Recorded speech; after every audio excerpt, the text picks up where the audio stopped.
حضرات ایک اعلان سماعت فرمائیں، جس کے گھر بھی قرآن پاک ہے وہ مسجد میں آ کر جمع کرا جائے، نہیں تو میں اپنے طالب علموں کو بھیج کر ان کے گھروں سے زبردستی قرآن مجید اٹھوا لوں گا۔ شکریہ۔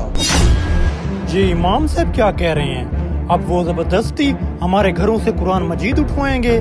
مجھے لگتا ہے ان کی شکایت صدر صاحب سے جا کے کرنی پڑے گی۔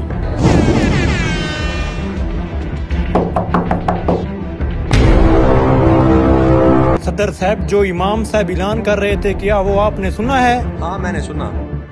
بڑی عجیب بات ہے صدر صاحب، مہینے کی تنخواہ بھی ہم خود امام صاحب کو دیتے ہیں اور وہ ہمیں دھمکی دے رہا ہے کہ آپ کے گھروں سے میں قرآن مجید اٹھوا لوں گا۔ صدر صاحب، لگتا ہے امام صاحب کا دماغ خراب ہو گیا ہے۔ ہاں اصل میں بھی امام صاحب کا اعلان سن کے پریشان کہ آخر یہ امام صاحب نے اعلان کیوں کیا ہے؟ ارے صدر صاحب، اب آپ جہاں کھڑے کیوں ہیں؟ چلیے چلتے اور چل کے امام صاحب کی خبر لیتے ہیں۔ وہ رہے امام صاحب۔ یہ نہیں امام صاحب، قرآن پاک۔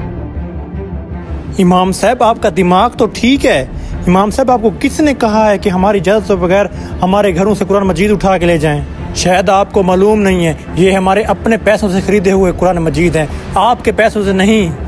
ارے حسن بھائی، امام صاحب ٹھیک ہی تو کہہ رہے ہیں۔ ویسے بھی آپ اپنے گھروں میں کون سا قرآن پاک پڑھتے ہو؟ ایسے مسجد میں ہوگا تو کوئی نہ کوئی اسے پڑھ تو لے گا نا۔ تم چپ کرو بیٹا، صدر ہونے کے ناطے میں امام صاحب سے سوال کرتا ہوں کہ آخر امام صاحب نے ہمارے گھروں سے قرآن پاک اٹھانے کا کیوں کہا ہے؟ کیونکہ بیٹا میں سمجھتا ہوں کہ قرآن پاک کو آپ کے گھروں سے زیادہ مسجد میں ہونا چاہیے۔ ارے امام صاحب، اسی قرآن مجید کی وجہ سے تو ہمارے گھروں پر برکتیں ہیں اور ہم نے اس قرآن مجید کو اپنے گھر کے سب سے اوپر رکھا ہوا ہے۔ امام صاحب عزیر ٹھیک کرے، قرآن پاک اللہ تعالیٰ کی آخری کتاب ہے اور یہ کتاب ہمارے پیارے نبی حضرت محمد صلی اللہ علیہ وسلم پر نازل ہوئی، اور یہ کتاب مسجد میں ہونے کے ساتھ ساتھ ہمارے گھر میں ہونا بھی ضروری ہے۔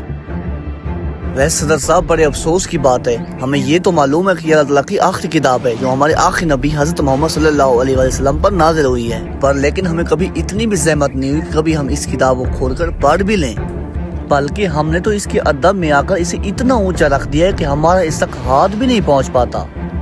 آپ لوگ یہ سوچیں کہ جس رات قرآن مجید نازل ہوا اس رات کو اللہ تعالیٰ تمام راتوں سے افضل کہہ رہا ہے، تو ہم لوگ یہ سوچے کہ اگر کوئی قرآن مجید پڑھے گا تو اللہ تعالیٰ اسے کتنی فضیلت سے نوازے گا۔ اور سب سے اہم بات، رسول پاک نے فرمایا، میں تمہارے درمیان دو چیزیں چھوڑ کر جا رہا ہوں، ایک قرآن پاک اور دوسری میری اہل بیت، اگر تم ان دونوں کو تھامے رہو گے تو ضرور کامیاب ہو جاؤ گے۔ اس لیے آپ لوگ تو قرآن مجید پڑھتے نہیں، اس لیے انہیں میں مسجد لے جا رہا ہوں، یہاں پر کوئی نہ کوئی طالب علم انہیں پڑھ تو لے گا۔ ہمیں چاہیے کہ ہم ہر چیز کو سمجھیں اور لوگوں میں شعور پیدا کریں۔